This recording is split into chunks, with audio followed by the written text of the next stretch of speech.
Okay, welcome World of Blazers. Today I have a special guest, as you can see on my screen if you're watching the video. If not, I have Daniel Bookman. Daniel Bookman is a Scottish-born individual who eventually made his way to Israel, where he has lived for the last 40 years. You practice law, you're a lawyer. And I am very interested in that journey and that relationship, what led you back or to Israel in general. As well as the fact that you're an author and you've written 2 books. One book that has been discussed more so than others because it's more recent, I believe, is Beyond Power, Israel and the Structure for the Ethical State. And the title itself there does raise questions, not necessarily negative questions, by the way, just let me say that.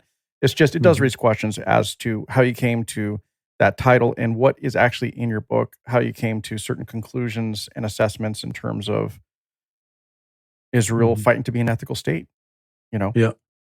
And obviously, aside from that, Daniel, we are definitely going to talk about your perspective as someone living in Israel for the last 40 years, and what your view is and how Israel's been seen by the world, especially now with social media, even in podcasting. I mean, you've been on a bit of a podcast tour here, and it's very interesting to me, given that some of the leading podcasters, at least by numbers, have been doing nothing but bashing Israel and painting it as the great evil of the world for whatever reason, which wasn't the case before. So I'd like to understand where you think that's coming from as well. And obviously we have discussed Iran, the Middle East in general, as Israel's been attacked since 1948 pretty consistently.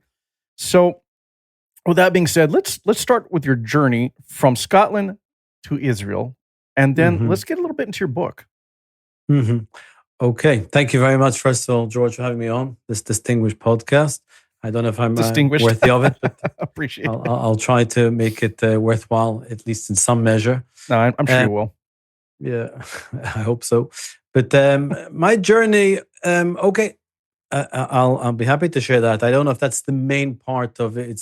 I'm more interested in ideas than people. That's what I think is partly can help us with conflict. Is if we focus more on ideas than people, then we can have a common ground. But hopefully. But my journey, I was born in Scotland. We were religious, slightly more than the average. So I was educated from the age of 12 in England, in Manchester. My parents sent me to religious school to have a better Jewish religious education.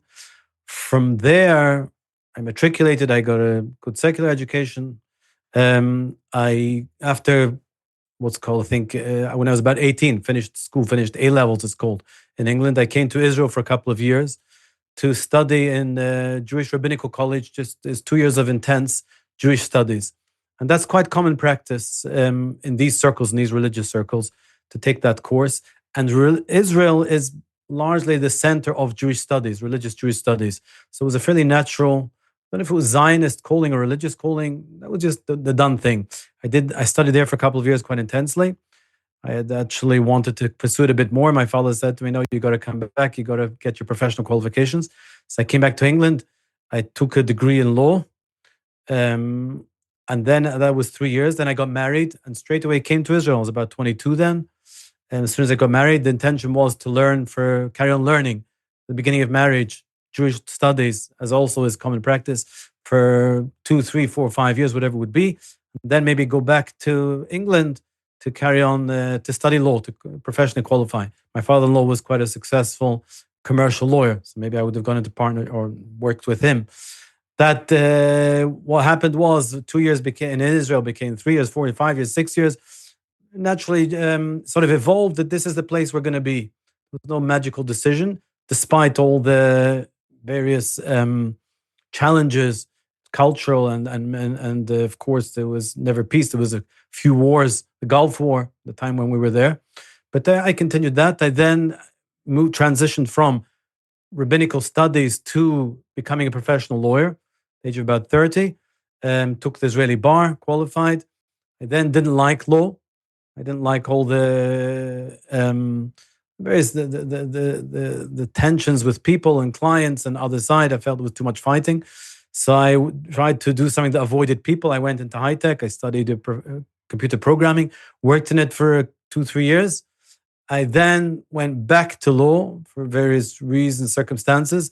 I felt it offered me more time to focus also on Jewish studies learning. So since then, since for the last approximately 15, 20 years, I've been working as a lawyer, freelance lawyer in Jerusalem, and studying in Jewish studies. That's considered a holy privilege and duty. And at the same time, looking at society, trying to use my perspective and a lot of the analytical skills, not that I personally have, but are honed naturally through the Talmudic studies. A lot of it is based on logic and philosophy and understanding and trying to make sense of disparate facts and ideas. And that combined with my concern of the world and society in Israel and as a whole, and the conflict led me to ultimately to author these two books. First one, Fundamentally Rational, is about religion, trying to present religion in a rational terms.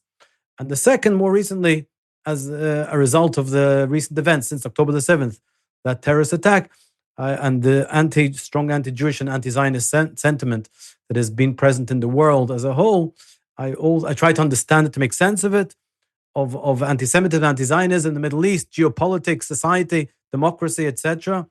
And I came to some conceptual conclusions that I think help to explain it and maybe could help to ameliorate in some measure some of these problems. And the result of that was Israel, and beyond power, Israel in the struggle for the ethical state.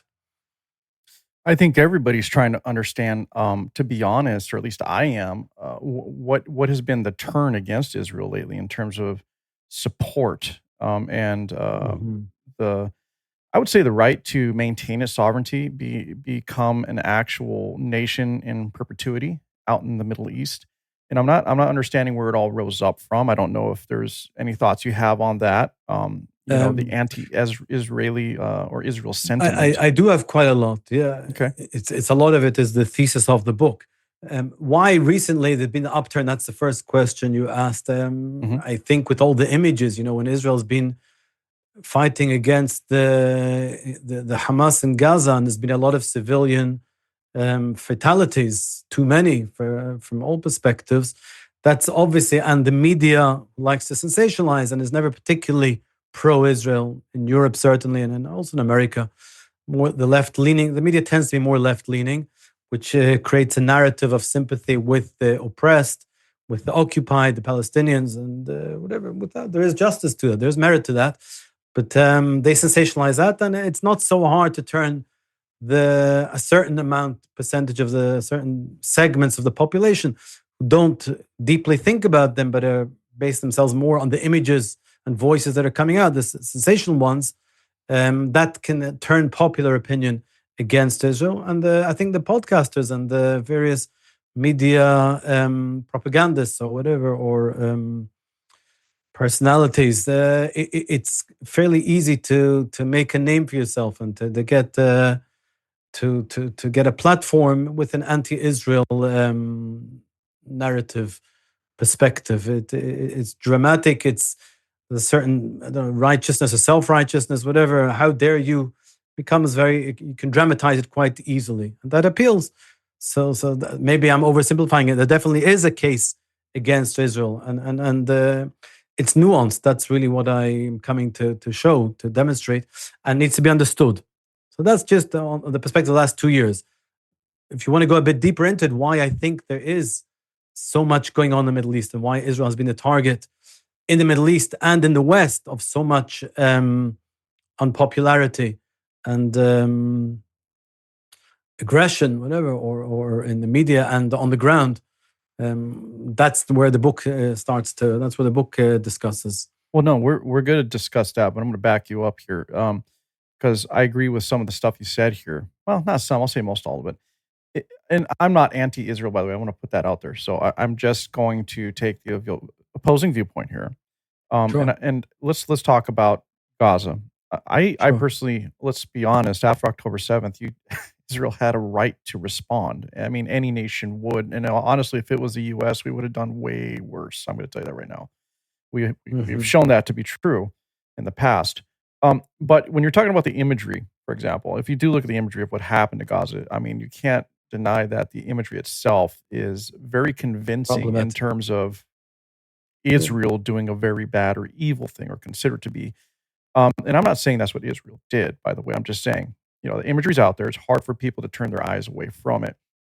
And I think you're correct in the media, especially when you're talking about leftist-controlled media. It is all about the oppressor-oppressed narrative, and everybody wants to support the oppressor. But in this case, Oppressed. in this case, were the Palestinians really the oppressed in terms of Israel being the oppressor? And I think, from my understanding, and you can correct me, you got someone like Hamas has been there, ingrained in the population, who has set themselves up militarily to have weapon stashes, operational centers, etc., entwined in the population, underneath buildings, within buildings, etc.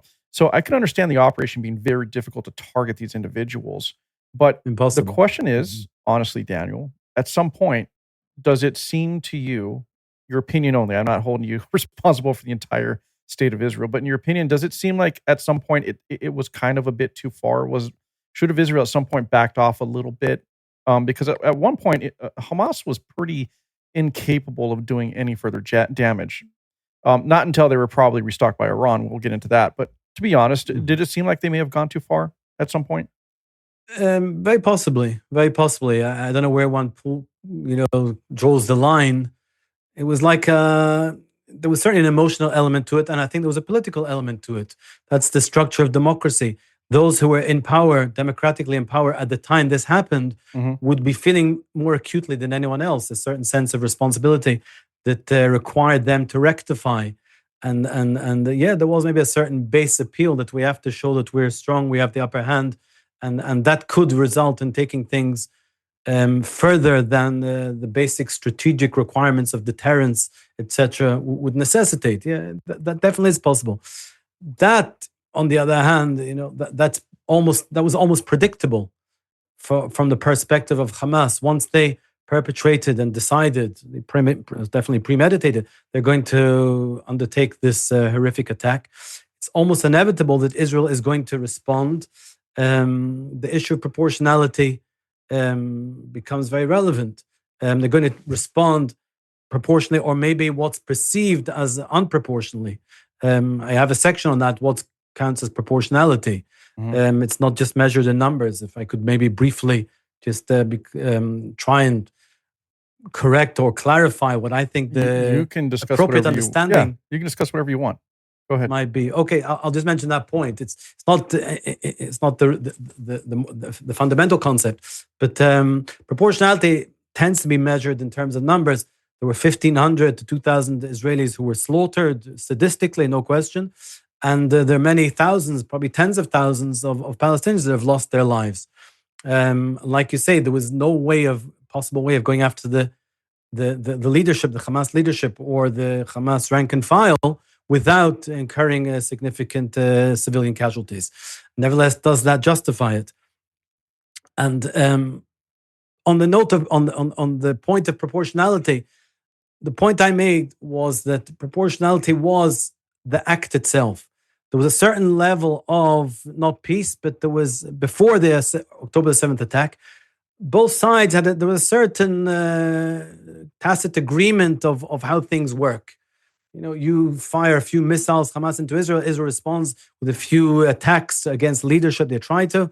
And sort of that's what was going on for 10 or 20 years.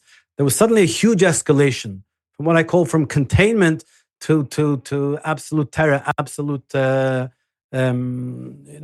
worst possible type of terrorist attack, to genocide, absolute genocide, genocidal attack. So the proportionality, in order to restore the balance, there has to be a proportional response, which means taking now the level of tension between the sides and responding with that level, that rising of level, that increase of tension between, or fighting between the sides. There was a huge increase on the side of the Hamas of a huge change of the balance. So Israel, a proportional response required a correspondingly increase, a corresponding increase in the level of aggression in order just to balance. That would be the counterbalance. It was taking something from containment, peace, or coexistence, Hamas did, to like premeditated genocide. So to respond, had to take a state of sort of now a genocidal attack and respond with something that would parallel that in terms of the increase of aggression, which is while still maintaining proportionality. And therefore, the numbers would not necessarily be proportionate, would not necessarily be the same, parallel. Having said that, yeah, how does one know, is that justified or not? I'm not going to be the one. No one can really say objectively, this is just, this is wrong, this is right. It depends ultimately on the narrative you have of the whole Palestinian-Israel conflict. Who's in the right, who's in the wrong. If you were to take the perspective that Israel somehow brought this attack on itself through its actions relating to Gaza, through its alleged blockade or whatever of Gaza, which was wrong, and according to various commentators, notably Norman Finkelstein, he's the one that said Israel was maintaining a concentration camp conditions in Gaza, which I think is very far from the truth. But and it was also imposed on Israel. But if you take that attitude, then Israel sort of could expect this attack, and therefore their right to respond is limited. On the other hand, if you take the other narrative, that Israel was doing everything it can to limit Palestinian suffering, and they were trying to maximize the potential of a normal life in Gaza, despite the conditions. And then the Gazans come along with this unprovoked sudden increase in the aggression level. Then Israel seems to be forced to respond. I said it's an existential attack on the Israeli society, which leads to my conceptual view on things. It's the state again, the Israeli state, the ethical state against another entity. That's where the numbers become less relevant. But it's not it's a concept that it's easy to respond to it on an emotional level. To say, yes, there was only 1,500 people killed on the Israeli side, and you've killed tens of thousands of Palestinians. That's always going to be a challenge to respond to that. I understand that. I'm not trying to put you on the spot. Just wanted to get your opinion. No. So I think there is a true answer. Yeah. Okay. Well, there's a few things, and I don't want to get stuck on this conversation with Gaza because, look, it happened, right? We can't write it. We can't go back and fix it for whatever the flaws may or may not be there.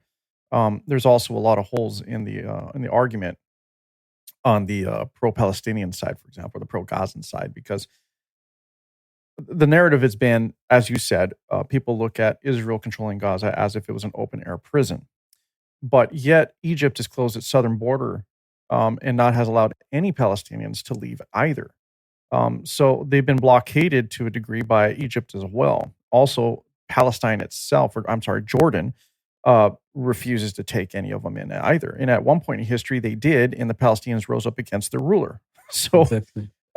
We want to sympathize for the people caught in the middle. And I think that's why people viewed this whole thing as a horrible response, because there are people who are born into whatever they're born into, they don't choose it. And they don't take the side of Hamas. But we also call into question in your mind, because you live in Israel, why haven't the Palestinian people had a chance to stand up to Hamas? Is it really just because that they're just not, they don't have the access to weapons? Is that what it is? Because I don't think the Hamas itself is as big of a force in terms of actual people versus the civilians that live there. You have any thoughts on that? Yeah, I do have a lot of thoughts, because that brings me to some central key concepts. And let me take your question. You've asked, why do the Palestinians not assert, the Palestinian population itself at the street level, why do they not assert their authority against the Hamas leadership, which you're saying perhaps has limited powers to quell dissent? Mm-hmm. And the same question you could ask, why do the people in China not more assert themselves against the regime in China, or those in Russia, or those in North Korea, or those in Iran, or those in Jordan, or notably in Lebanon? Why in none of these cases do we see the population able to assert itself, to create a self-determination regime? And that's very central to the ideas I discuss, that question. That's a very pertinent question.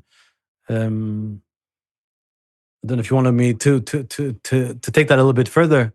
Well, look, I know where you're going to go with this. And of course, we're going to say, well, the regime in power will always have absolute power because they have the weapons and they control the food and they control the resources, they control the infrastructure, the But it's electricity, deeper than etc. that. But yes, and it's The deeper people than don't that. have But yeah, access to that, and that's understandable. But we also can't deny that we haven't heard any reports of actual Palestinians ever expressing a negative sentiment towards Hamas, where they actually condemn Hamas for their actions either.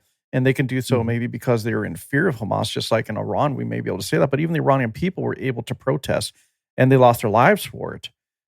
Chinese people have protested against their government and had lost their lives for it. But we're not seeing that in Gaza. So that does call into question, the delicate balance between what's going on with the Palestinian people there and Hamas, and if they're actually really aligned but acting like they're not, as a way of subverting what's really going on there in their sentiment towards Israel itself. So that's why I asked the question. I know it's deeper. I know we can go forever on this, but if you can just give me maybe a few quick points, or maybe guide us to where you. Question. Why do we not hear more from the Palestinian people themselves? Why do we not hear more passive voices for coexistence, etc.? So first of all, there are certain, and I think a common feeling is that when they're off camera, when they know that they're not being, in any way taped or filmed or whatever, recorded, that they do express sentiments in terms of wishing for coexistence, and they're not really interested in these wars. There is also part of having a regime that has a large degree of control. In my theory, in my conceptualization of this, is they have a very strong motivation to perpetuate the conflict, and that has led to a radicalization over generations. It's already 70, 80 years that the Palestinian population has been subject to the propaganda of the Hamas and of the Arab nations in general, which is a extremely anti-Israel propaganda.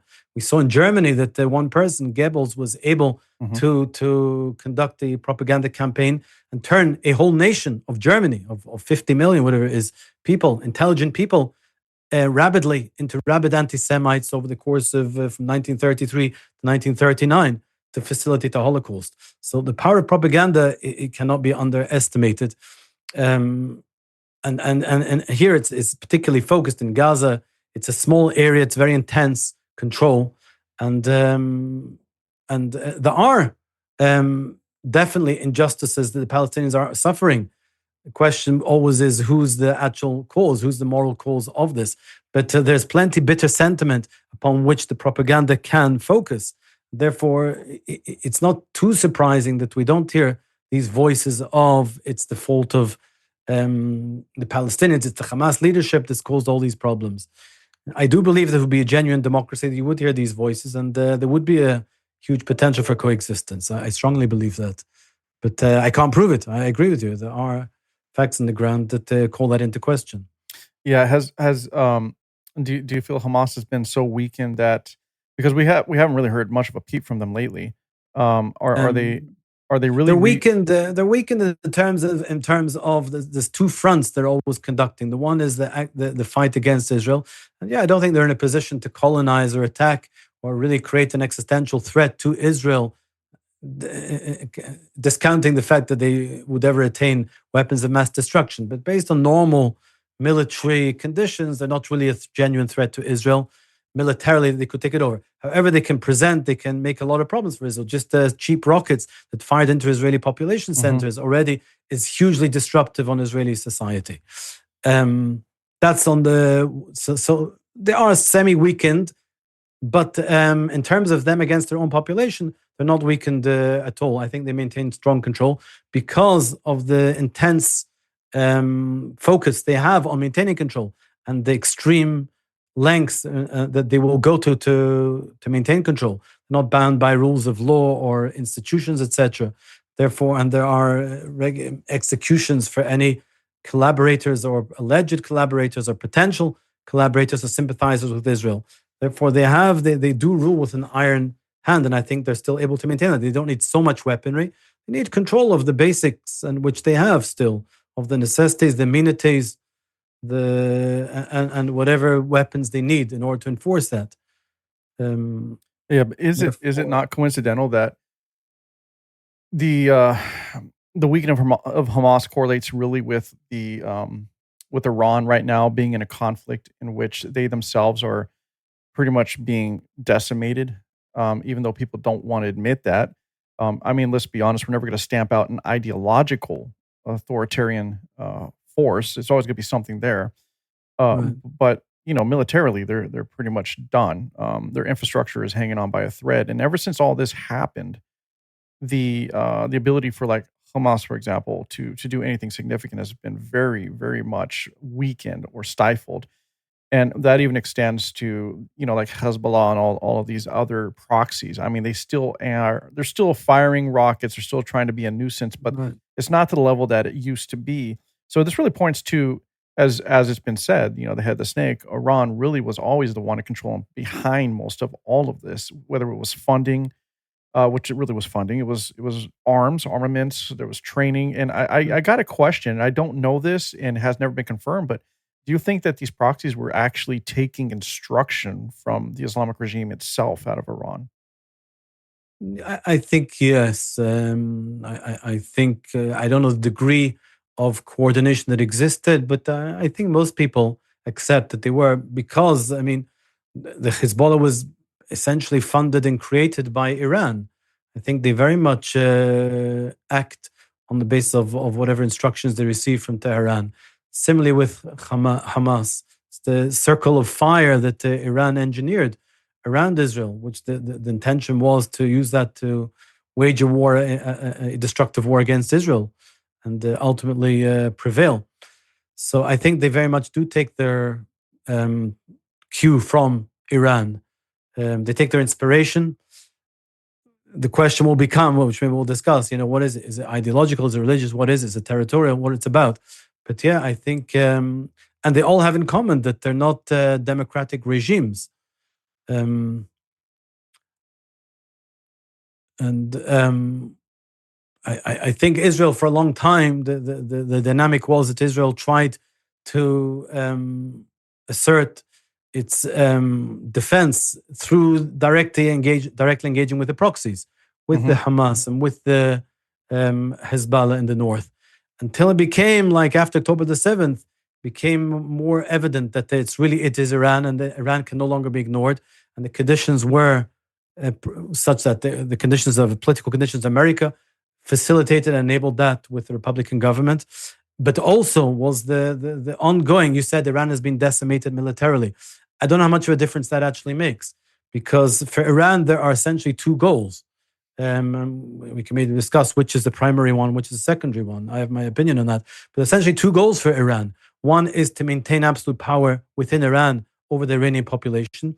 And despite, therefore, the military degrading that it suffered through American and Israeli assaults, I think it still retains that control in full measure. And also, the second military ability Iran wishes is important strategically for Iran is ability to threaten Israel and its neighbors. And even though it doesn't have a strong military, doesn't have tanks, etc., a ground military, and doesn't have a strong air force, but it has these missiles that they've developed, thousands of missiles, which seem to be fairly accurate and devastating. And that maintains their ability to threaten, their deterrent, and their ability to threaten neighbors and Israel. Therefore, they're still in a very powerful place to cause a lot of problems. And in the background the whole time is the development of their nuclear capabilities. Also chemical and biological, which have not really been discussed. I don't want to give any clues to anyone what they should be doing, but that also is something that is a potential. Even if they don't have nuclear capabilities, non-conventional, there are other non-conventional strategic military assets that can be used. And I'm sure Iran is considering, whether they should be developed or not. I'm not sure whether they were even alluding to that in recent statements that they've made in the context of the negotiations, whether, they would consider that. So Iran still, I think, is almost as dangerous as it was. I don't know if things have really changed, if it's like the beginning of the end. The beginning of the end, I think, is only when the regime itself is in danger of collapse. And I don't know if we're there. Right, but their military capabilities have been reduced in capability. I would still argue almost decimated. Honestly, I mean, sure, they had a lot of missiles, but their stockpile is definitely getting low. The Shahed's drones that were manufacturing, they're basically running out of now after the decimation of most of their facilities. They can't keep up with production. So now they're going to have to rely on Russia to provide that, which now is not buying those from Iran anymore. They're producing them themselves. So they lost that revenue. So this all comes down to money. As much as we want to talk about the fundamentalism of the Islamic regime and how radicalized they can make people to be able to pick up the torch and, fight against anybody who opposes them. The reality is, without the money, they can't exist. Okay. And right now that's being choked off by closing the Strait of Hormuz right now. So the reality is, it's a couple of factors here. Iran needs money. The Islamic regime needs money. Okay, 45% of their government budget comes from their oil sales alone. Their biggest customer is China, Right. who buys up to 90% of their oil. Right. China cannot do that currently at this state. Iran is losing about $13 billion a month. And China themselves, as much as they are claiming or are an ally of Iran, can't really get them the supplies or resupply them with the armaments they need. Russia's too busy with Ukraine.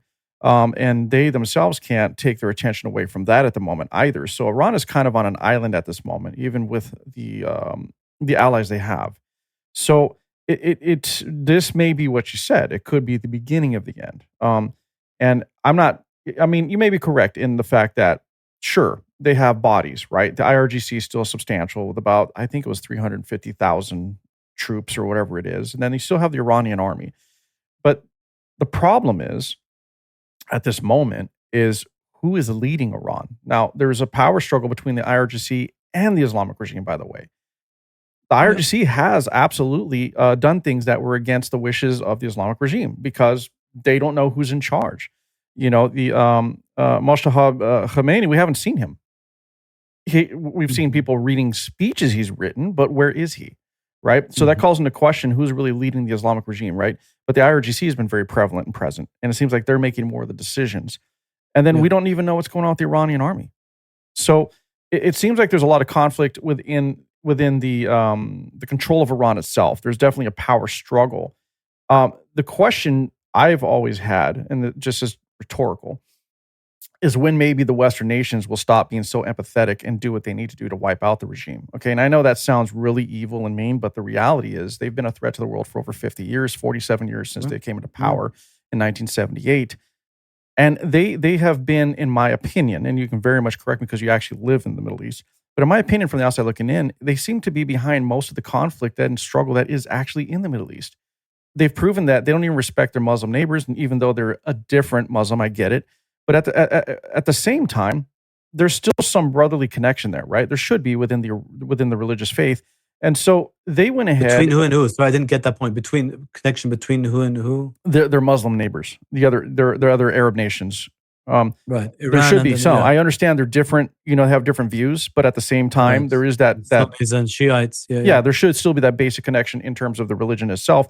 And they've proven that they do not respect that, right? As soon as they were attacked, they viewed anybody who didn't jump in the fight as an enemy and started firing at the Gulf states. And then to this day, the Gulf states really haven't done anything in retaliation either, outside of trying to protect themselves as missiles are volleyed at them. So what is the next step here in your mind in this conflict? I mean, should the absolute nail on the coffin, so to speak, be taken right now? Should we pound that nail on the coffin on the Islamic regime and really decimate them and get rid of them? Or are we all holding back because of, I don't know, factors? pressures, political factors, etc.? What do you think? Right. Yeah, well, you mentioned a lot of points. Yes. I'm going to try and remember them and respond to them. I can't. No, it's good because you're obviously very well informed and you have a lot of developed opinions on this. I hope I'm able to respond meaningfully to at least some of these points. First of all, talking about the finance, you said that they've been deprived a lot of their income as a result of closing the straits, as a result of limiting their ability to provide to Russia, etc. So that's a question of a waiting game. The question is, how long do they have? How long can they keep going? And that's really the central geopolitical tension. How long can Trump keep going, and how long can Iran keep going till one of them is forced to give in? It's I don't know who can hold their breath longer. I think the Iranians are more motivated because they have full control. The Iranians being the Iranian regime. Right. They will do everything they can. And if they're not receiving the sufficient funding for running the country as it should be, so then they'll cut down, in my opinion, they'll cut down what the country needs and they'll ensure that their own strategic needs are met, their military needs, whatever is needed to maintain the regime, that will always have absolute first priority. Therefore, finances short term are not that critical for them. They could probably hold out for months, maybe even years, and they would just ensure, unfortunately, harsh suffering for the general population. If there would be a lot of discomfort and disquiet and dis-ease amongst the population, which would threaten them, then they would just have to tighten down the regime, etc. If there's less resources available to provide for the population. That's, in my understanding, that's really what their primary goal is to maintain power. That's why my book is Beyond Power, alluding to that. And therefore, it's going to be hard to bring them down financially. You can put pressure on them. You spoke about the divided regime in Iran. I think it is, I'm skeptical about how divided it is. To a certain extent, yes, there are nuances, and there's always been this tension between those who want to be more, who are more in favor of a slightly more pro-Western, approach towards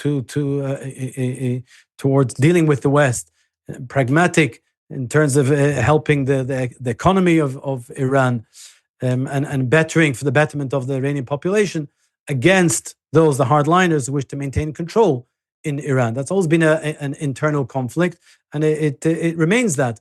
But I don't think it's a fundamental conflict. I think because all the elements of those who are in this conflict are all part of the ruling regime. And for them, again, the primary need and the primary motivation, agenda, is to maintain power for themselves, ultimately. Therefore, I'm skeptical as to what these divisions, Trump is trying, that's his strategy, to try and sow division. So you don't I don't know how successful he can be in that. Okay, but you don't see that there's a struggle between the IRGC and the Islamic regime itself? It's a struggle. It's a struggle for power, but I don't think it's a major struggle. I think because they're all in the same position, that they want to maintain power for themselves, for the regime. There are elements of the regime. So one hand wants this approach, the IRGC is slightly more more strict and more limited in their wish for accommodation with the West. And there are other more pragmatic elements of the regime that do wish accommodation. But I think these are just nuances within the regime. And you spoke about the Russia provision of military equipment, etc., from Russia. You have Russia, China, and also North Korea is quite strongly involved. It seems to be all these regimes do help one another. And ultimately, I think they will be very keen to avoid the Iranian regime falling. Russia and China and North Korea will ultimately, when it comes to it, I think will do everything they can to ensure the regime does not fall. And that there's even a danger of them, even if the military capability of Iran has been severely degraded, that Russia or China or North Korea could, within a short span of time, redress that balance. They could make intense shipments of armaments, especially when you're talking about missiles and capable of inflicting non-conventional missiles. You can redress the balance very quickly, and that's a danger that exists. And therefore, that's when you're saying, where is this? Your following question was, where is this going to lead?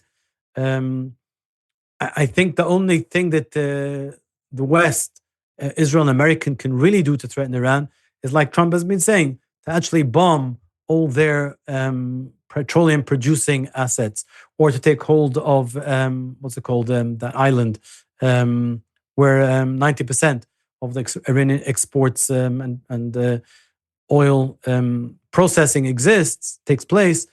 If you would take that, if you would take a stranglehold on the Iranian oil production capability, that would be an extreme threat, because then they really would be undercutting their ability to finance, to bankroll their control of the state.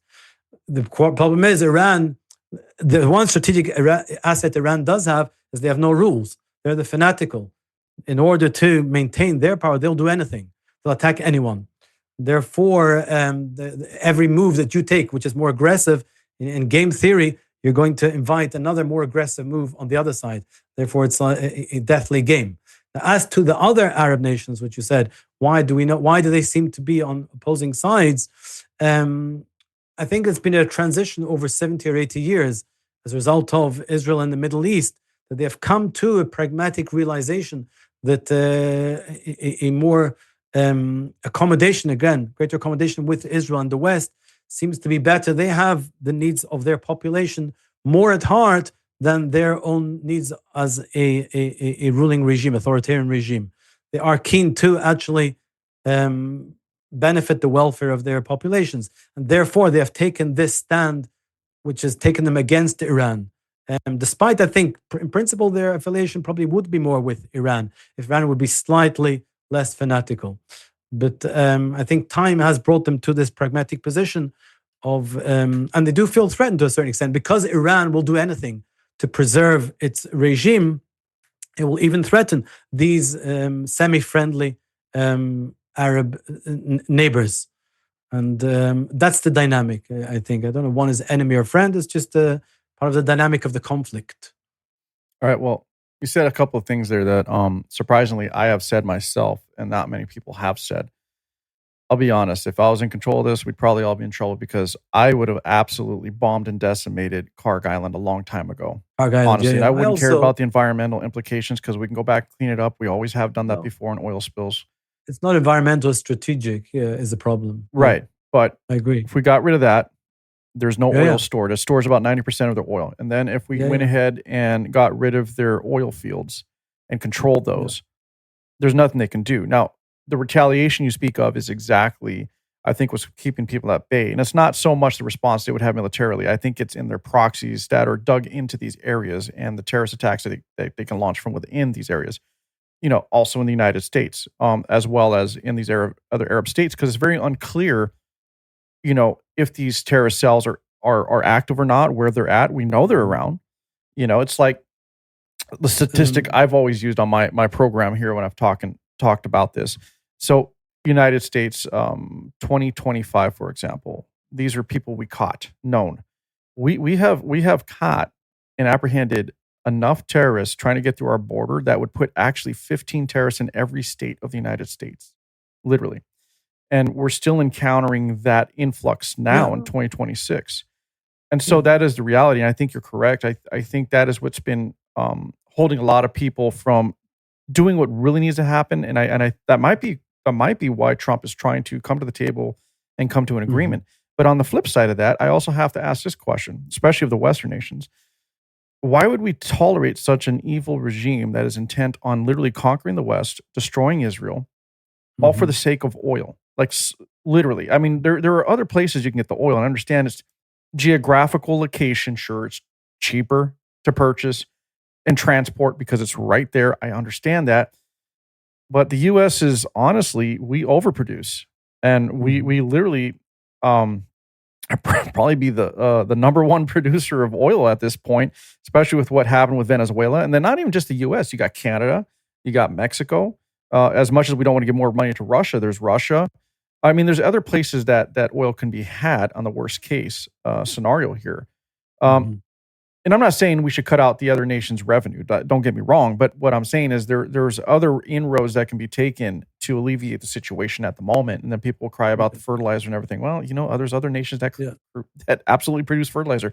So I think those are just excuses that are being used as to trying to be empathetic or sympathetic, only because, and I think the reason here, Daniel, is this: there are innocent civilians in Iran that don't deserve this, and as much as we want to see them liberated, we can't force it. And if we go in and truly be the military aggressor that we could be, for example, a lot of people are going to die, even more than now. And there's mistakes that have been made. I mean, we had a school full of children that were killed, and I know that wasn't intentional. A lot of people argue it was, but it was not. We haven't seen that again or since. And then people will cry about war crimes. Oh, you can't target civilian infrastructure. Really? Well, then we can talk about how many times Iran has targeted civilian infrastructure and done things that were considered war crimes. So I think the West has too much of a big heart to do what needs to be done. And I don't believe this is an attack against Islam itself, because I think the religion and the practice has evolved. We have people living in modern societies that don't take it literally, just as a Christian, for example. If we practiced the Old Testament the way it was, we would be stoning people right now. But we don't do that. So we have evolved. And and then the problem we're seeing with the regime is they're using the Islamic religion in an extreme way to control people, to push their narrative and idea of conquest and subjugation. And that's what we're seeing. But we're afraid to do what needs to be done because, again, there's too many innocent people in Iran. We can't go and just decimate those people themselves or kill them. My opinion. Yeah, there's a lot there. No, again, there's a lot there. First of all, let's talk. I'll try to remember. You remind me the points you made. First point, you were saying that why does America or Israel not take the ultimate, the optimal strategic move of taking out Cargo Island, taking out the oil production facilities of Iran, thereby severely and degrading any, resources Iran has at their disposal. And you said it's because of the threat of reprisals, and I agree with that. But you point to reprisals on the level of domestic terrorism. I think that's what you're primarily concerned with. I don't think that's the main concern. I think America and the various security organizations in the West would be able to deal quite effectively with these threats. I think the threat, as Iran itself has said, that they have, again, these strategic missiles that are fairly powerful and quite accurate, and they've threatened to take out the civilian infrastructure throughout the Middle East. And that's not an idle threat. They'll take out water production facilities, oil production facilities, educational facilities, all the fundamental civilian infrastructure and all the oil production facilities in the world. They could render the world incapable of oil production were they to want to do that.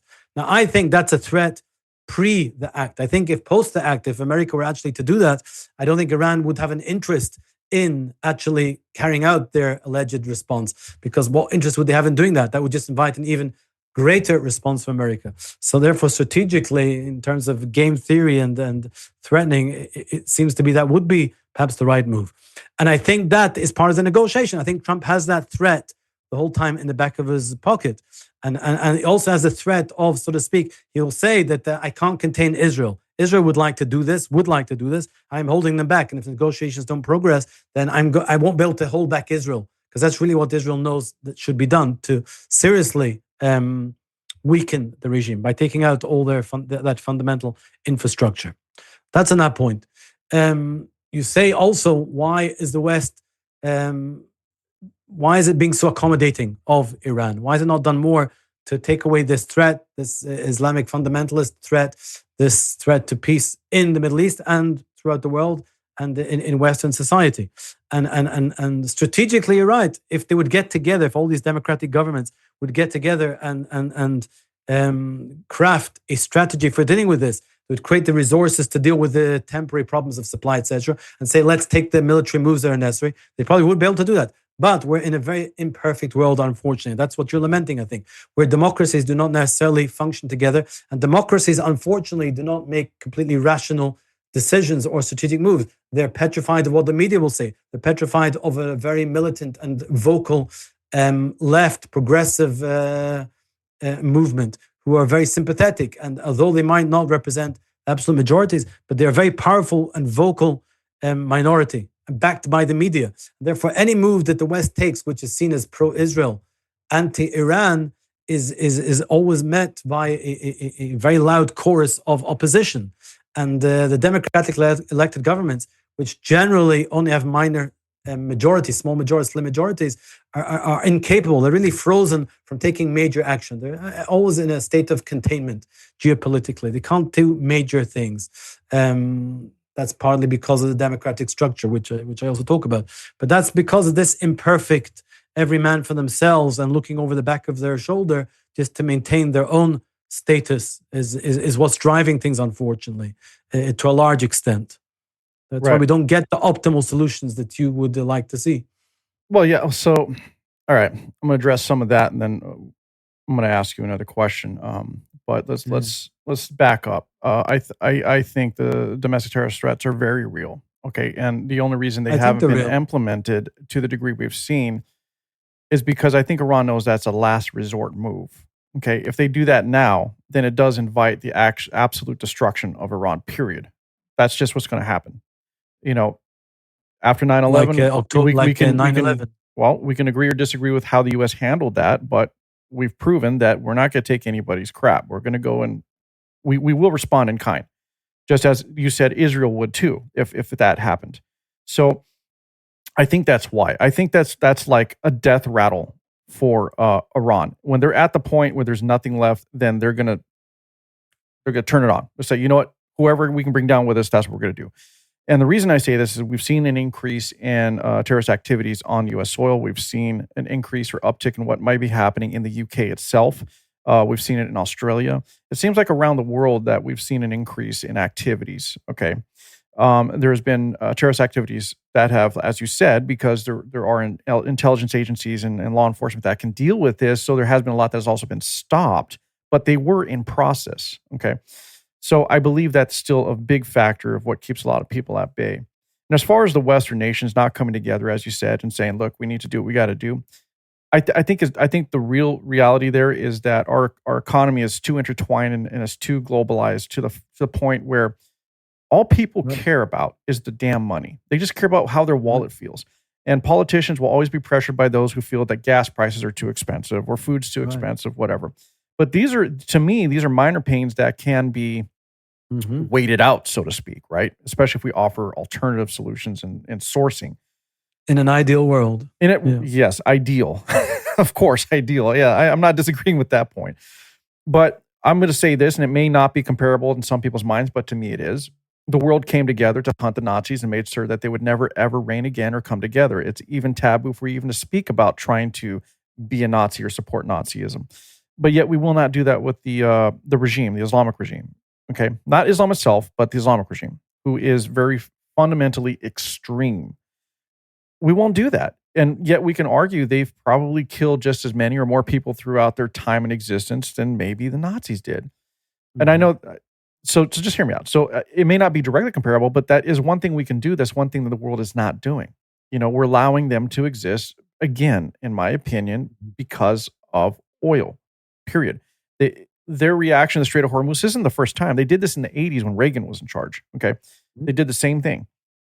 So Iran is the thorn of the side of the Middle East, in my opinion. And in my opinion, they're hell bent on taking over the world. Okay, there's two strategies they're using. We can use a kinetic strategy, what they haven't been doing. They've been doing that in the Middle East through proxies. But as far as Western nations, they've been using a soft invasion tactic, and we can talk about the migration issues that are going on with all Western nations, right? And that's a very complex topic. We can probably talk about that another time. We can have you back and we can discuss that. But that is a reality that a lot of people are choosing to ignore or not really talk about. So that's my opinion, and it's not necessarily opposing what you just said, because I think we do align on our points. But I think there's a lot of, like you said, there's a lot of nuance. There is, there's a lot of nuance there. So this could lead me to the next question here. Okay. Let's talk about the perception of U.S.-Israeli relationships. A lot of people are trying to push a narrative that Israel controls the U.S., for example. They're also asking, is Israel really an ally to the U.S.? But in turn, I also have to ask this, does Israel see the U.S. as an actual strategic ally, right? What are your thoughts on that question? Okay. My thoughts are very, there's a few points you made, but can I just respond to what you said about the threat of domestic terrorism? Absolutely. I don't know if it comes directly from Iran. I think maybe Iran does have the power. They do have certain units or whatever that are sleeping units that are ready for when it comes the day of reckoning. But I think there's a lot of ground sympathy within Western regimes amongst progressive, ultra progressive movements who are sympathetic to Iran for reasons that I would be happy to discuss. That's really the essence of my conceptualization this. Real quick though, before you move on. But let me get back to... hold on. The people who've been caught, who have been carrying out these terrorist acts as recent, actually were Middle Easterns. They weren't necessarily... agreed. They're more susceptible to, they abide less by the rules. It's easier to radicalize them and to get them to perpetrate these type of actions. But there's a lot of sympathy in the background for that. From nationals, in Western nationals. But let me connect this up with what you're saying about the strategic alliance between Israel and America, who in my opinion both see each other as strategic allies of the first order. And for reasons I'll maybe try and explain in a brief time. I don't want to be long, but this is really the essence of everything. And Sure. I'll try and tie up quite a few points with this. That what's really behind all of this, in my humble opinion, and I just have to zoom out for 2 minutes because you're very on the ball, so you'll get this in 1 minute. But if I look at China and Taiwan, and I look at Ukraine and Russia, and I ask you the question, why did, and I ask this to every podcast I've been on, why is Putin waging an existential war against Ukraine? Why? Why has he gone to such a length? What has Ukraine done to deserve the almost like World War III on its doorstep? Yeah, but that's the basic question that forms the theory. Right, but that's a multi-part question with multiple answers because, I'm looking for the simple answer. Why? It's not a simple answer because the one answer is, there's more than one answer because I know the answer you're looking for is defiance of democracy, is defiance of authoritarianism, right? Becoming more of a democratic society. So Putin may view that as an affront to Russia, for example, Russian rule, authoritarian rule. But we also have to look at the fact that Putin himself, being part of the old USSR when he was a KGB agent, has always longed to reunite the old USSR. Okay, and he's said that himself multiple times. So, which is what led to the annexation of Crimea in 2014. Okay, that was an unprovoked attack in where he was trying to regain territory. And a lot of people forget about that as well. We got 15 territories that were part of the old USSR, right? Georgia. Now we have multiple nations that were part of those territories that are now either NATO members or recognized by NATO. Ukraine now being one of those, not a member, but recognized, right? And so that's why I say there's multiple answers here. There's the affront to authoritarianism, obviously, to where look, this is a direct stand against what Russian control stands for in and of itself, right, against Moscow. But we also have to see that being a previous territory, that there is a lot of sympathizers to Russia as well. There's parts of Ukraine where they're more Russian, I guess, aligned in terms of culture and whatnot to this day. But at the same time, Putin really has always wanted to reunite the old USSR, the great Russia, the great imperial Russia. And that has always been a goal of his. And he's getting older and older. So I think that's part of his legacy statement, for example. And then there's the other argument, which I kind of agree with and don't. There's the encroachment of NATO territories, for example. Well, kind of yes and no. And there have been some of the previous territories that have become NATO members. So you can look at that as encroachment on his borders. But that was happening in the late 90s and through 2000, I think up to 2014 or so. We really haven't had another NATO member accepted, for example. We've had Ukraine recognized, but there's a hesitancy there too, because even though while they are appearing to move towards democracy, we still can't ignore that they were considered one of the most corrupt governments on the earth for many, many years. And this Ukraine has been accepted by many. Yes, the Ukraine was. Right, absolutely. Was. I'm not saying now, but and I'm not going to speak to that, but they were, right? So I think in the back of people's minds that's still like, have they turned the corner? I think Zelensky is wanting to do what he has to do to protect his country. I mean, nobody wants to be ruled by an opposing force or an opposing nation and be absorbed, right? But those are some of the answers. I know I can keep going, but that is some of the answers that I have.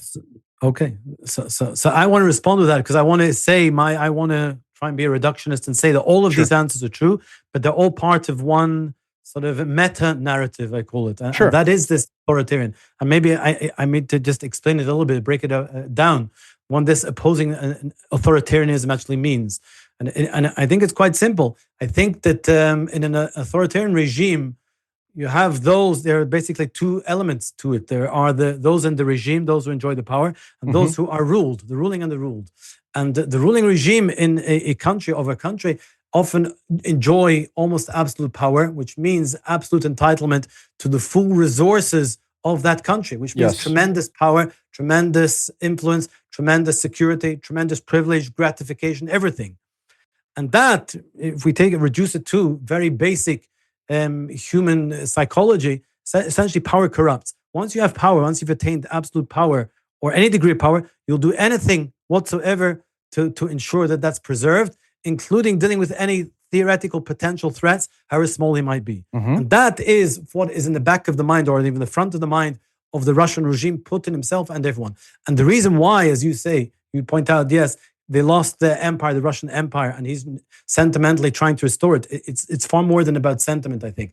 I think because these satellite nations themselves have acquired independence, that itself is the greatest threat to the ruling regime in Russia themselves. Because having a democracy, even a semi-democracy on your doorstep, means that the population in Russia themselves are going to start questioning, why are we not enjoying the privileges of democracy, even the partial privileges? Why are we subject to this ruling regime? And that, for a ruling regime, authoritarian regime, is the greatest threat ever. And they will do anything to offset that. And that is why Putin wants to reunite the Russian regime, to ensure that his power remains unchallenged and is greater, and he thwarts any thoughts of democracy. They should all be subject to the Russian regime, the ruling regime. The same thing, let me jump quickly across the Atlantic or behind to the North Pacific, to China. It's exactly the same thing. Why China is so fixated with Hong Kong and with Taiwan. For the same reason, China, the ruling regime of the Chinese empire, has absolute power, and they have entitlement thereby to the huge, massive resources that China offers. And therefore, the greatest threat to them, I maintain, is democracy. Democracy is seen them as an aggressive threat because it's a threat not to the people, but to the ruling regime. And therefore, Taiwan, as a culturally affiliated neighbor whose population does enjoy affluence, success, and democracy, is a threat because that implants within the Chinese population the thought, why can't we be like that? And that's why they'll do anything to undermine Taiwan. Let me come back then to America and Israel very briefly. That, I think, is the fundamental dynamic informing the Middle East conflict. That is why Iran is so implacably opposed to Israel, who is 2,000 miles away, essentially. Why do they have such an issue with Israel? Because Israel is the only, for many years, the only real democracy. And the Iranian regime is more about power than ideology and religion. I believe that religion and ideology in these cases is really the vehicle, the means to maintaining absolute power, which corrupts anyone. And Iran, therefore, the Iranian regime will do anything to ensure that. And Israel in the Middle East will start giving ideas to the Iranian population. Why can't we have independence? Why can't we have democracy? Is a threat, the greatest threat to the Iranian regime. That's why they oppose Israel. Come back to America. Let's say, why is America so strongly aligned with Israel? And does Israel control America? And I say no. I say the American people fundamentally realize that Israel is a strategic asset within this geopolitical dynamic that I've just described. Because let's take very briefly, what would happen if Israel would disappear? If Israel were to disappear off the map, what would happen in the Middle East? And I argue that in the Middle East, it would revert. Whatever progress is made towards democracy would very possibly, very likely turn backwards. The club would turn back, and all the Middle Eastern regimes would revert to authoritarian dictatorships, in which the primary focus of the regime is maintaining their own power. In that constellation, so you have basically 5 geopolitical extremist regimes. You have North Korea, you have Russia, you have China, you have the Middle East. 4. All of whom have a common interest in maintaining the regimes, not the people. The regimes are maintaining their own power. And therefore, they will always side one with another against a democracy, because democracy is their strategic enemy, because democracy implants within the population thoughts of, why, let's get rid of this regime. That's why America understands that without Israel, they will be the next in line. The great Satan, with or without Israel, will be America. And therefore, America will acquire a very powerful strategic enemy if Israel is not there to some way placate, to ameliorate the threat from the Middle East. And that's why America understands. It's not that Israel is able to manipulate through Bibi Netanyahu's charm or whatever, Trump, or because of some files or somewhere. It's far deeper than that. It reflects the sentiment of the American people. I think they fundamentally understand this dynamic, that why they need Israel to protect democracy itself, which is the greatest, which is, without that, America is severely threatened. And that is why Israel fundamentally understands it needs America, and America understands that Israel is its greatest ally. That's in a nutshell. That's the thesis. Yeah, I'm not going to disagree with. I'm not going to disagree with why we have the relationship with Israel, or the U.S. has a relationship with Israel. Okay, and I'll touch on that, and I'm going to go back to Ukraine for just a little bit. I'm not going to dwell on it though. But yes, I said a lot to this. That was my time. No. You didn't. You didn't say too much. To be honest, I agree that if Israel wasn't there, I think that there may be peace for a moment. But if we're going to be honest with ourselves, the Middle East is going to go back to fighting with each other, because now we're going to get into old tribal disputes coming back up again. Okay, because the Middle East is very tribal. It really is. And they have a long memory and they don't forget. And evil begets evil and violence begets violence. And that is very true. That is very true. And we've seen it. And it's a reason for a lot of conflict. You killed my uncle 1,000 years ago, and then so I'm going to kill yours and keeps going. And so most Middle Eastern people or Arabs specifically, from what I recall and people I've talked to, they have a long memory. They don't forget. They really don't. They don't forget. And so I think if Israel falls, it'll look peaceful for a moment, but it's going to go back to being a very conflicted area because they can't come to terms with each other. They can't. It If will go back to Iran authoritarianism. falls, You think will it go back to authoritarianism? well, there's always going to be authoritarianism because there hasn't ever been a real example of democracy in the Middle East aside Exactly. from Israel, for example. Right. Yeah. And so what you said is correct. Anybody in power, absolute power, as far as we see with the government, that is authoritarian. They're not going to give it up. Same thing with the communist government. It's the same. It's all the same. Mhm. It's all authoritarian in nature. Right. And their control extends to the extent that they can control their people. Because if there is no people to control, then what's the Right. point? That's exactly what's been happening in North Korea. You can't leave North Mhm. Korea. Okay, if you don't like the government, they will not allow you to Mhm. leave. They will punish you for trying to leave. Okay, in the end, they got to capture their people. The same thing's been going on in Iran. Captured people because they look at people as resources. That's all they Right. are. They're assets and resources to be used to their benefit. Right. But let me go back to Russia just for a minute. I don't disagree with anything you said, but I agree with that. I don't believe it's just sentimental for Putin. I do believe it is part of that. But if we look at the 15 territories, if we look at Ukraine, I think that Putin miscalculated. I think that he thought that there was more support for Russia than there was in Ukraine because there were large parts of Ukraine that were very, again, culturally Russian, and very much they themselves thought they aligned more with Russian culture than, let's say, Ukraine, because it was part of Russia for so long until what was it, 99, I believe. Yeah. And so I think that Putin saw that. They weren't necessarily backed by any Western nation until this attack, to be honest. The U.S. was supposed to. We're supposed to, but have we, right? Well, that's why they gave up their nuclear weapons from the old USSR, the old Russian Empire. We were supposed to look out for them, but we really haven't done that outside of, money and armament. And so I think if Putin was successful in taking Ukraine, that is a signal to the world, right? Then he would probably try to move on to the next territory, the non-NATO territories right now or recognized. And so he would continue to do that. And the other reason that he would do that is because it's a signal to the world that, look, how great we are and look what we can achieve. We are, once again, more powerful than you thought we were. But at the same time, it puts his borders, if he gains all the territory back, right back up to Iran and Afghanistan, which we know through history they have always wanted to control.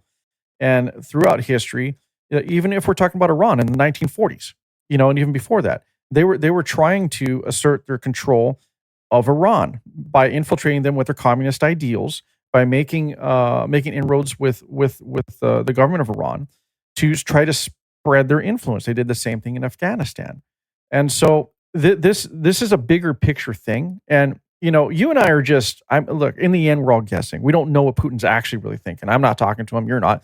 But at the same time, if we could read the tea leaves and look at the patterns of his behavior, to me, that kind of seems where he's trying to go. And I'm also going to stick to my guns here. Hey, I really believe that this is his legacy. Aside from everything we just discussed, he's going to prove that in his time, he was able to bring Russia back to the great empire it was, really. And who's he leaving it for? I mean, and that's the big question. Who's after Putin? We don't know what we're going to face after Putin. For as crazy as Putin is, we don't know who we're going to face next, right? So, but getting back to the Middle East, and I can't argue against you because you live there. Like you have the lived experience. I don't, but just from the reports and everything that I've said, I've done, and who I've talked to, it's just outside knowledge coming to me. So I'm just trying to give you my assessment based on what I know and what people are telling me, and also reading history and looking into history. But I think if Iran falls, I think it's better for the Middle East personally. I think you're correct. I think the Gulf states, the other Arab nations have realized, look, we can live together. We could be amicable towards each other, and we don't have to fight each other. And realistically, we haven't seen other Arab nations necessarily do that. It's been Iranian proxies that have been attacking Israel, not Saudi Arabia or Qatar or anybody, right? So I think I No. agree with you. I do. Yeah. No, I think they've become pragmatic. I think people like nations like Saudi Arabia would gladly make peace. Would be far more inclined to resolve the conflict with Israel and come to a peace accommodation. They're only afraid of essentially the media and the more extremist anti-Israel elements that exist within Saudi Arabia. These regimes have become more pragmatic. They become more concerned with the welfare of their own populations than with their own power. I oversimplify it maybe, but the lens I see everything through is through the people and through the power regime, and what's the power dynamic, and everything flows from the regime trying to extend its power. Like you said, the communists wanted more influence in Iran, the Middle East, in Afghanistan, etc. It's all a means, because the communism was just a means to power for the ruling regime. It offered extreme power. Socialism and then communism is really an excuse, I think, for power, for maintaining power. It's like Islamic ideology, religion, but in terms of a secular ideology, which confers extreme power on the regime. And therefore, the regime will do everything it can to perpetuate and increase the influence of that ideology because it benefits them. I boil it down ultimately to personal gratification and benefit. That's really what drives all of that. That's how to view it. Right. I think that all we can do at this point is see how it plays out. And we don't. I think Trump is like the last stand. Yeah, I think the key factors are how far does Trump want to go? Number one. Number two, he wants to go very far. Well, he says that, but I also think he's holding back because I don't think he wants to be held responsible for, what delicate game. Yeah, what may come if he really did. And two, it's really going to come down to, as you said before, how much support China and Russia can provide Iran, and maybe even North Korea. I haven't seen their involvement too much, but you're right; they are an ally. They are an ally, and Kim Jong-un maybe crazy enough to do something just because he's bored. He does seem like an impetuous child at times, so that's a possibility. Yeah. But China have been supplying arms. They have been supplying arms. There's quite a lot of the missile technology has been coming from North Korea in the last year or two. Yeah, I'm just saying in this conflict, I haven't heard of the resupplies happening. That's. I mean, I know they were involved, but maybe I'm wrong. Maybe I missed it. I haven't seen any reports of North Korea sending anything to them recently, or within this particular conflict. And China has been using this as a learning experience. I got to be honest. I don't think China thought that the U.S. would respond the way they did. I think a lot of people viewed the U.S. as weak because we haven't been in any military engagements for many years. A lot of people saw us as being our military being in a state of atrophy. And then after what happened in Venezuela, people were like, wait a minute. I can't believe they just did that. And then here's the Iran response. So it's very interesting. And in turn, because of all this, people are viewing Israel as the great evil. They're looking at the U.S. as, not an ally as we should be to our other allies. Like, everybody wants to pull away from, at least they're saying this in the media. We don't know what happens behind closed doors. A lot of this could all just be theater as well. But this leads me to where I want to ask you, these are going to be opinions based on the sentiment that people have against Israel, mostly by these propagandists in my eyes, or these what I call podfluencers. So your thoughts on that? And this happens in the podcast space more than I see maybe in legacy media. But the push for people like, let's just be honest, like we got Tucker Carlson, we got Dave Smith, we got all these guys out there, Candace Owens, all these people that are considered influential, that have big names, that suddenly, Candace has been on a long journey of saying this for a while, but a lot of them seem to have been turning their back more and more and pushing the narrative that Israel is not a benefit, that America does nothing but die for Israel, that all we do is provide, and get nothing back. And the only point I can say is this, and I don't know how you feel, as far as the money. We give Israel over $3 billion a year, guaranteed. That's not everything we give. We actually have that agreement. And people do question, why are we giving Israel so much money? So with that, first off, tell me your feelings on these podcasters, these people that seem to be deliberately stirring the pot to get people to hate Israel or the Israeli government anyway. What are your thoughts on that? So I think the podcasters, I think they're doing this because they're feeding on the ready audience who is willing to to hear this type of rhetoric. Seems to be a popular type of rhetoric. So I think it's symptomatic of the deeper division within society. I think there's we don't have time to get into this, but I view it as anti-establishment. Really, it's anti-patriotic. They seem to have something against, because the way I described it, supporting Israel is actually strategically supporting America itself, American democracy. So I think deeper down there is a problem with these influencers, or more with their audiences of millions, who have, for some reason, which we don't have time to go into, they have a problem with the American democratic establishment itself, as it currently is conceived, as a semi-religious democratic, these ideals, these conservative ideals, which I think are the basis of Western democratic society, are for many people anathema.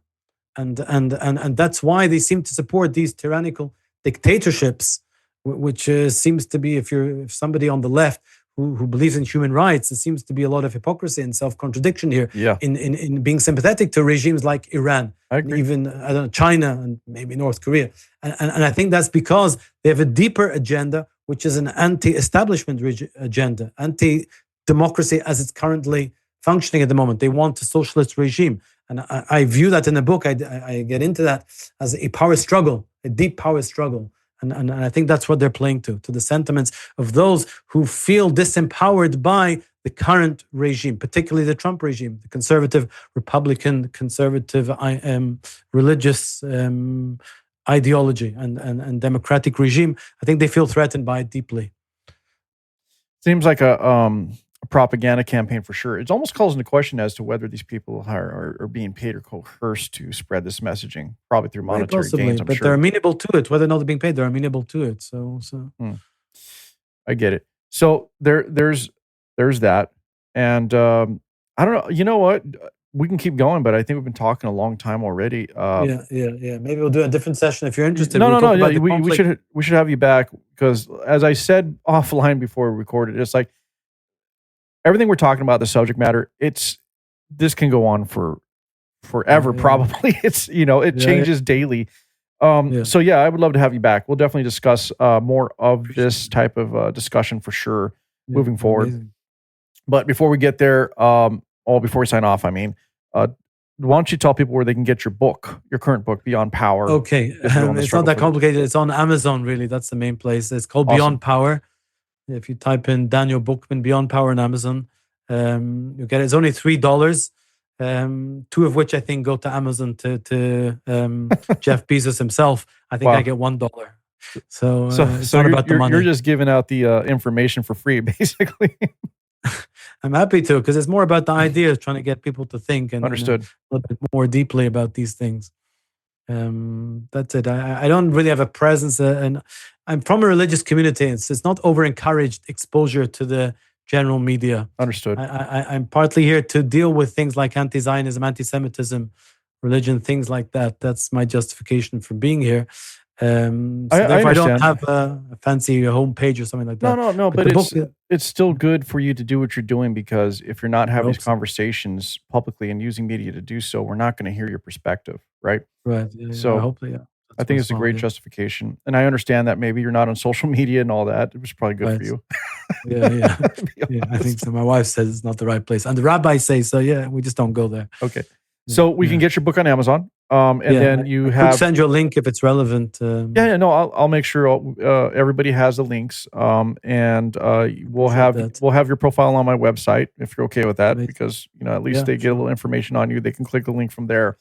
Yeah, great. Yeah, and then you have your website again. At least it's some information about your book and maybe a little bit about you. Right. But outside of that, is there anything else you want to say? No, I want to say thank you to you, George, for having me on this distinguished podcast. No, I encourage people. I think I'm here to encourage people to try and think, not just accept the media narratives. I mean, that sounds a bit cliched, maybe, but maybe a good way to think is to read my book. If not to agree with me, like you didn't agree with a lot of things, or you challenge it, to challenge it to think. But let's start to think and more deeply about what's going on, rather than being just reacting automatically. I think that's my agenda to some extent. Right. Devils hide behind redemption. Honesty is a one-way gate to hell.